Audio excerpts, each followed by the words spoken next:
Well, it didn't take eBay long to become a global household name, a website that became the world's biggest auction house, with more than 5 million Australians using it every month. It now has a new reputation as a company that doesn't put a premium on customer service. Too big to care, confident the good times would last forever. They haven't.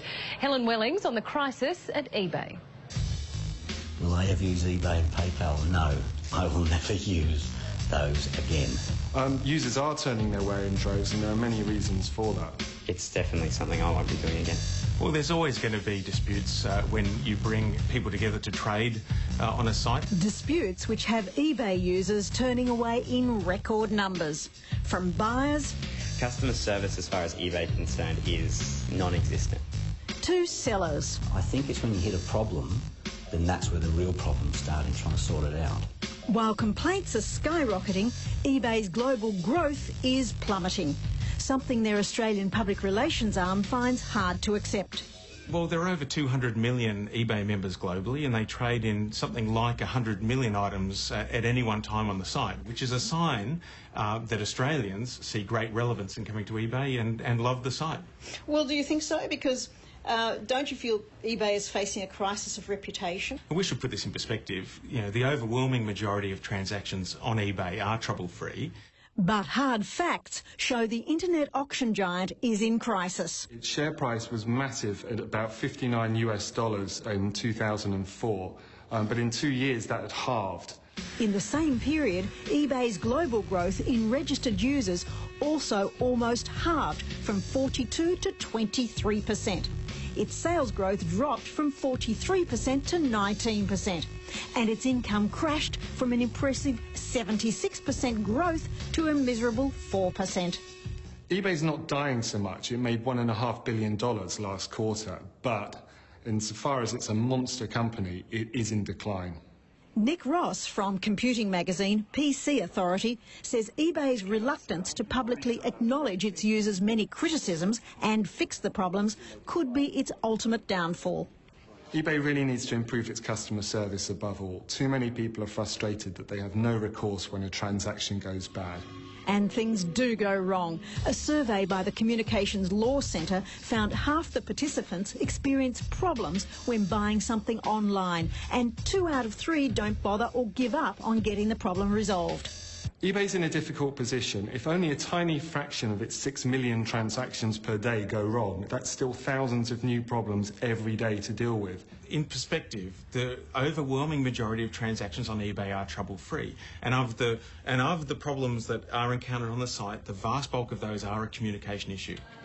eBay's Director of Trust and Safety, Alastair McGibbon. My advice to any Australian shopping on eBay is to follow 3 simple rules. Get to know the seller. Look at their feedback, that's their online reputation. Read the description, ask questions if you need to. Pay smart, use PayPal, it protects your identity and you could be covered up to $3,000 in the unlikely event something goes wrong. And lastly, follow the safe trading advice on the site. We're told that they're going to look after us and that they're going to protect us if something goes wrong. So they're saying that they're there to help us out. But if they're not, then why are they lying to us?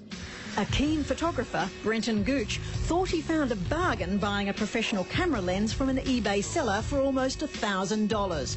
Months on, he's still waiting for it to arrive. I did everything that we're told to do. I bought on PayPal. I used a bank account attached to PayPal, not a credit card, which they say is safer.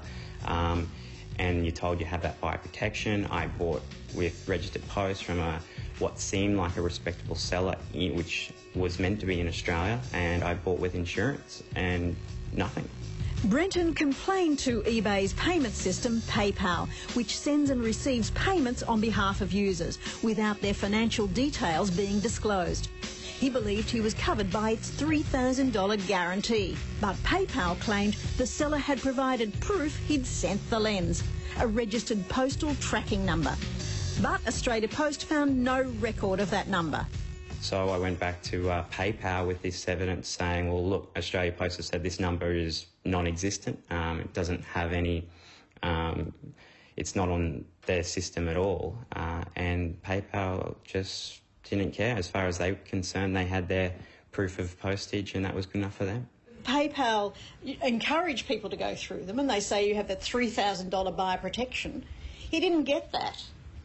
Well, PayPal buyer protection is clearly marked on each item that is available, for buyer protection. I'm sure it's easily marked, but he didn't get it. And without knowing the circumstances of the purchase or the transaction that you refer to, I can't really make any comment on it. Today Tonight is constantly bombarded with complaints about eBay, from scams to serious fraud. But overwhelmingly, it's the lack of personalised customer service, getting complaints resolved, that most people are fed up with. People say once they have been in contact with eBay, all they get is a reply in a form bulk email. It's not a personalised one. It's not addressing that's not at all the case, Helen.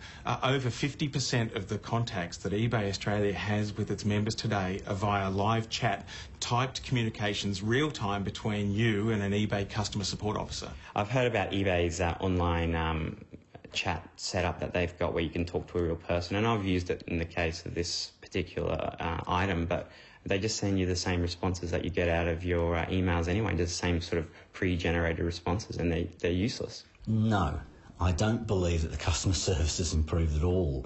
As I say, I must have emailed them about 4 or 5 times. I phoned them probably 8 or 10 times and still got nowhere, and had no real explanation as to why the account's locked. Phil Jones also followed all of the rules, selling his scooter on eBay and using PayPal for the transaction.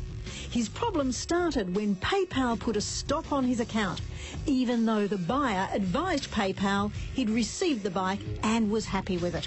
At the moment there's about $7,600 in my PayPal account that I cannot get access to and haven't had access for about a month. Their explanation was unusual activity, which I found unusual itself because I'd just done a transaction to sell something and someone had bought it legitimately, and then it was all stopped. They're just trying to make a profit on eBay, and sort of rip people off to do that is just ruined it. It's, as far as I'm concerned, eBay is dead. Lots of people think that eBay's now become more frustrating than fun, and that could be its downfall in the long run.